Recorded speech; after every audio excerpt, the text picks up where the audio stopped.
Namangha si Biyun na ang dakilang Noble Blade ay nananatiling naiinis, ngunit alam ni Birusan na ang lahat ng mga maestro ng espada ay karaniwang maliliit ang kalooban at hindi nakakalimot sa dating alitan. Dahil dito, nangako si Bikyang na susubukan niyang ayusin ang relasyon, kahit para lamang sa kapakanan ni Baekhyun. Gayunpaman, ipinaliwanag ng ama na magiging kapaki-pakinabang din ito para kay Bikyang, lalo na't wala itong kaibigan sa kanyang mga kapwa mandirigma.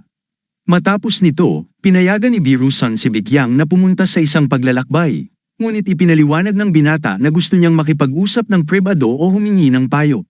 2 linggo ang lumipas, si Moon ay nag-ensayo at gumugol ng maraming enerhiya. Magaan ang kanyang katawan na parang balahibo, na posible lamang sa Ruby Hall. Unti-unti niyang nasasanay ang sarili sa kanyang espada at tiyak na pinapanood siya ni Baekhyun habang siya'y nag-eensayo. Ngunit nang mapansin niya ito, napagtanto niyang lubos na nakatuon si Baekhyun sa kanyang sariling pagsasanay at wala itong pakialam sa iba pa. Hindi maintindihan ni Moontak kung paano maaaring hindi interesado ang isang tao na panoorin ang ensayo ng kanyang kalaban.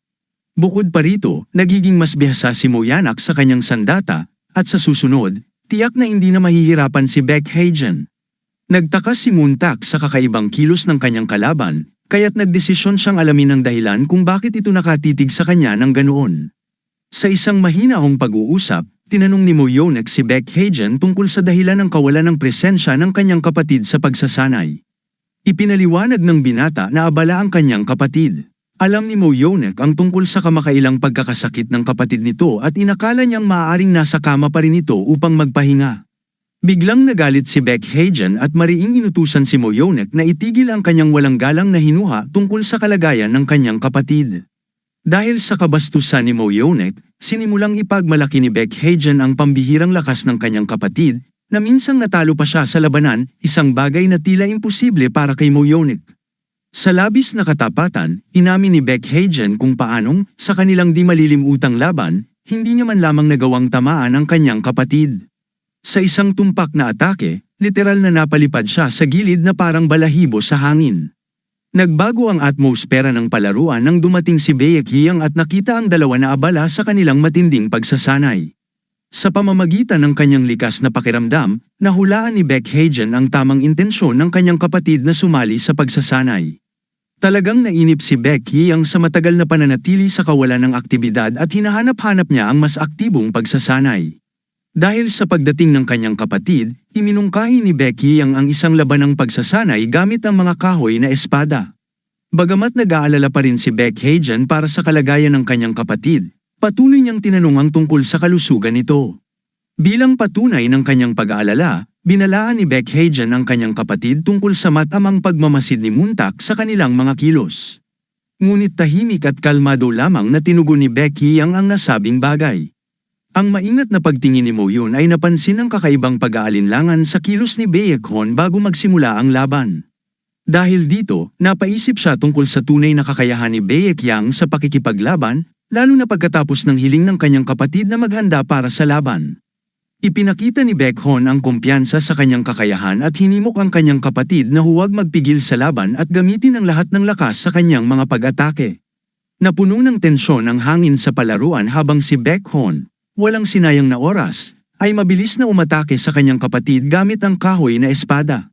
Ipinamalas ni Baekhyun ang kanyang pambihirang liksi nang maiwasan niya ang atake ng kanyang kapatid nang may kamanghamanghang kadalian at agad na naglunsad ng mabilis na kontra-atake. Ang husay at grace ng kanilang galaw ay labis na humanga kay Moak na napako siya sa kinatatayuan, hindi na alis ang kanyang tingin sa labanang nagaganap sa kanyang harapan. Sa kritikal na sandali ng laban, ipinakita ni Baekhyun ang kanyang nakahihigit na kasanayan nang sa isang tumpak at madaling galaw ay naitaboy niya ang sandata mula sa kamay ng kanyang kapatid. Ang kidlat bilis na atake ni Baekhyun ay tumama sa target nang walang awa habang ang kanyang kahoy na espada ay malakas na tumama sa kalaban. Matapos ang matagumpay na pagdisarma sa kanyang kapatid, napakalakas ng hampas ni Baekhyun kaya't nawala ng balanse si Baekhyun at nagsimulang bumagsak. Sa biglaang takot para sa kalusugan ng kanyang kapatid, mabilis na nilapitan ni Baekhyun ang pagitan nila upang magbigay ng kinakailangang tulong. Tahimik na nasaksihan ni Moontak ang mga dramatikong kaganapan sa palaruan, hindi makapagsalita habang ang makapangyarihang Baekhyun ay unti-unting nawala ng malay sa bisig ng kanyang nakababatang kapatid, na nagdulot ng alarma at pag-aalala sa lahat ng nakakita sa insidente. Matapos ang kamanghamanghang laban, naging malinaw na ang kahit kaunting pagkaantala ni Beckhon ay maaaring humantong sa seryosong pinsala o bali sa kanyang kapatid.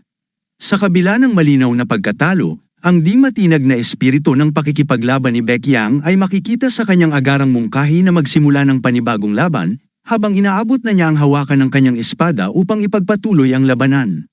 Sa mapagpasyang sandali, lumapit si Mo Yonag sa kanila, at ang kanyang matalim na tingin ay tumuon kay Baekyang. Ipinahayag niya ang kanyang opinyon na wala nang saysay ang karagdagang laban dahil sa napakalaking agwat ng kasanayan sa pagitan ng magkalaban. Gamit ang kanyang karanasan sa pakikipaglaban, malinaw na ipinaliwanag ni Muntak na kung walang bihasang tagapagturo na gag-abay sa pag-unlad ni Baekyang, kahit gaano pa karaming laban sa pagsasanay ang gawin ay hindi nito maitatama ang umiiral na pagkakaiba ng kasanayan sa pagitan ng magkapatid. Nang makabangon matapos ang pagkatalo, iniabot ni Baekyang ang kanyang kamay sa kanyang nakaraang kalaban para sa isang pakikipagkamay. Naisubukan kung gaano kahusay natutunan ng kanyang estudyante ang kamakailang itinuro na aralin sa tamang pakikisalamuha. Sa pagpapakita ng tunay na kagalakan at kesab-ika na ipamalas ang natutunang asal, walang pag-aalinlangan na iniabot ng batang mandirigma ang kanyang kamay bilang tugon sa pagbati. Nanatiling kalmado at magiliw si Baekyang habang maingat na itinuro ang anumang kamalian sa kilos ng pagbati at inangkop ang posisyon ng mga kamay upang ipakita ang tamang paraan ng pakikipagkamay. Naramdaman ni Mo Yun ang malalim na hiya nang mapagtanto niya ang kanyang sariling kayabangan na parabang binuhusan siya ng malamig na tubig, dahilan upang mamula ang kanyang pisngi. Ang maling akala ni Muntak na nais siyang kutsain ni Baekyang dahil sa kanyang kawalan ng kakayahan ay agad na nabasag ng aminin ng kanyang mentor, nang may kalmado at mabuting loob, ang kanyang kamakailang pagkatuto sa tamang paraan ng pagbati. Sa pagkilala sa natatanging kasanayan ni Muntak sa martial arts at ang kanyang karapatang magbigay ng puna, na ipakita ang pagkakaiba ng kanilang karanasan sa pagbuo ng kasanayan at respeto. Habang nagsasanay kasama ang kanyang kapatid, iminungkahi ni Baekyang na alisin na ang mga hindi kinakailangang formalidad at gamitin ang mas simpleng paraan ng komunikasyon. Habang pinagmamasdan ang seremonya ng pakikipagkamay na may bahagyang ngiti, nakinig ang guro sa mahinahong paliwanag ni Baekyang na ang ganitong uri ng pagbati ay mahalagang bahagi ng kanyang nakaraang buhay. Matatag na hinawakan ni Baekyang ang hawakan ng kanyang espada at inihayag kay Beckhon ang kanyang intensyon na simulan ang susunod na laban sa pamamagitan ng unang pag-atake. Sa taos-pusong pag-aalala sa kaligtasan ng mag-aaral, naalala ng guro ang napansin nitong kamakailang pagbagal ng reaksyon ni Baekyang at pinayuhan siyang maging mas maingat, na agad namang sinang-ayunan ni Baekyang. Sinimulan ng matalinong guro na ipaliwanag ng detalyado ang mga pangunahing prinsipyo ng sining ng pag-eeskrima upang maipasa sa kanyang mga mag-aaral ang malalim na pag-unawa sa kasanayang ito. Sa sining ng paggamit ng espada, may tatlong pangunahing strike, patayo, paalang, at diretso. Ang mga ito ang nagsilbing pundasyon ng pagbuo ng iba pang mga teknika, tulad ng isang makapangyarihang puno na nagpapalawak ng mga sanga nito patungo sa langit. Kapag nagsasagawa ng patayong pag-atake, kailangang tularan ng mandirigma ang bilis at lakas ng natural na kidlat na pumipilis sa kalangitan gamit ang nakakasilaw nitong liwanag.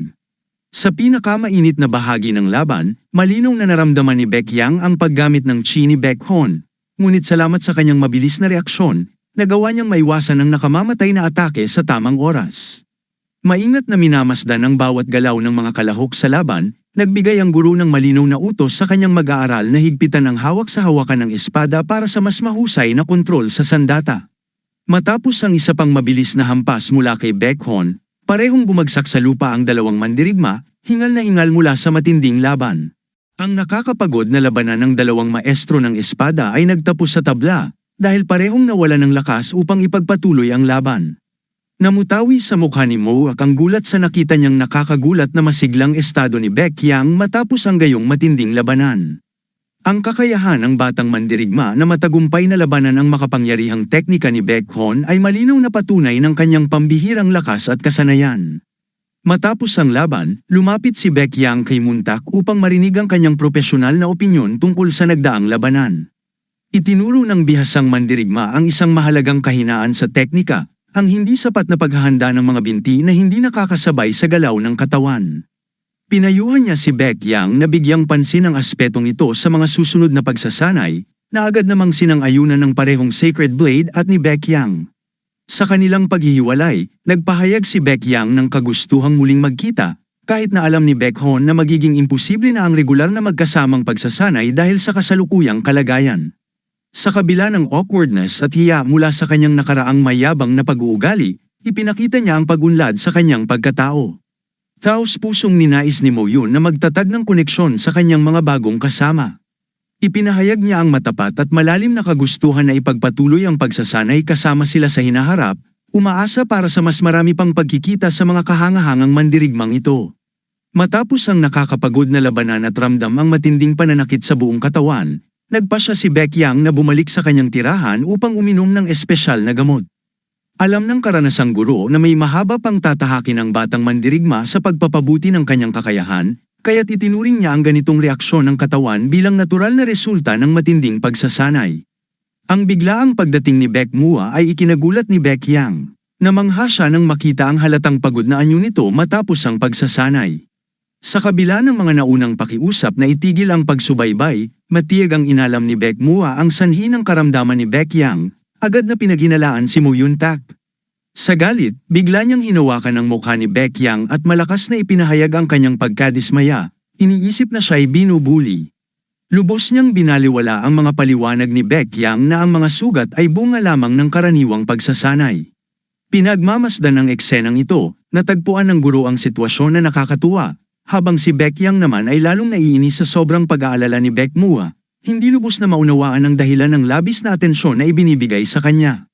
Ipinaliwanag ng matalinong guro sa naiinis na binata na ang dalaga, na lumaki sa pamilya ng isang kilalang martial artist sa piling ng malalakas na lalaking mandirigma, ay nagpakita ng espesyal na interes kay Baek Yang dahil sa kakaibang kahinaan nito na hindi pangkaraniwan sa isang mandirigma.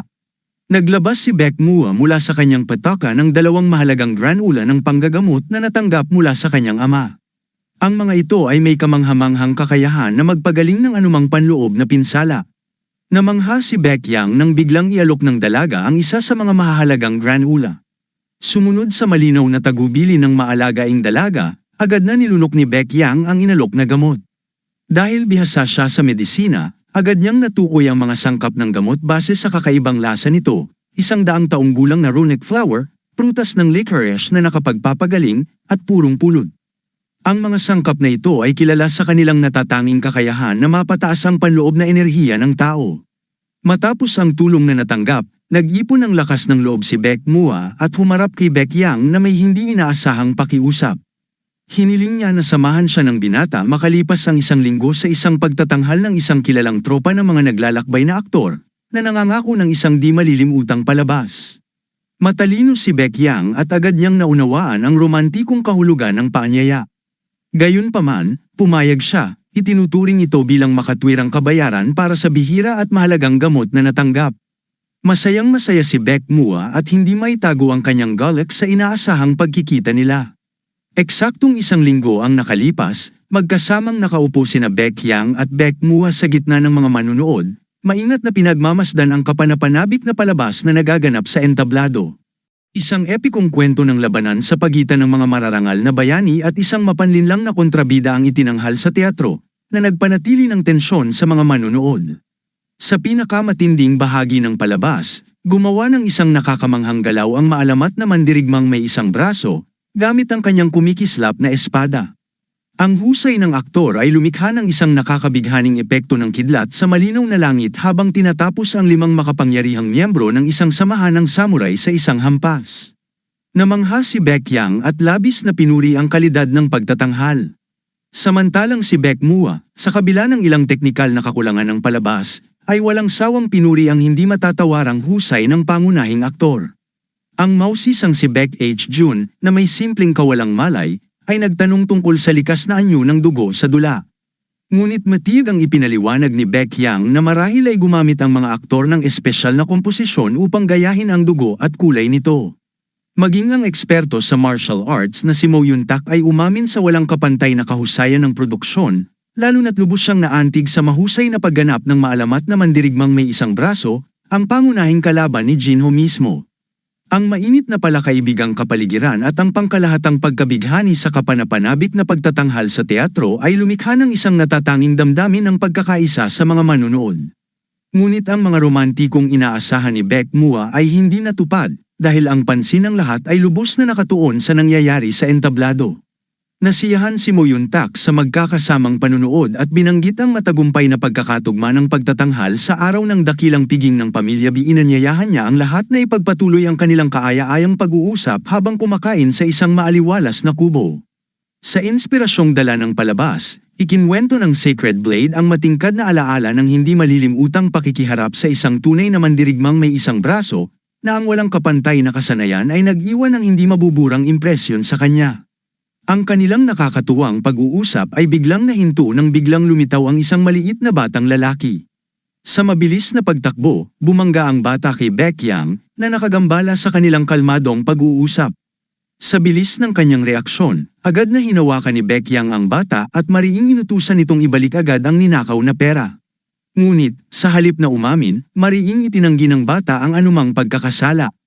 Sa pamamagitan ng karanasan, mabilis na pinaghinalaan ni Baek Yang na may kinalaman si Gum-ha sa maliit na krimen na ito. Sa mababang tinig na puno ng pagbabanta, tinanong niya ang takot na bata tungkol sa pagkakakilanlan ng magnanakaw at binanggit ang malinaw na kakulangan ng pagsasanay ng Lady Gum-ha. Sa sandaling handa na sanang isauli ng batang magnanakaw ang ninakaw, bigla ang nakialam si Mo Yun-tak. Itinuring ng veteranong mandirigma na si Mo Yun-tak ang mga aksyon ni Baek Yang bilang labis na malambot para sa isang batang magnanakaw. Sa mabilis na kilos, bumunot si Mo Yun ng matalas na espada at tinamaan ang binti ng bata.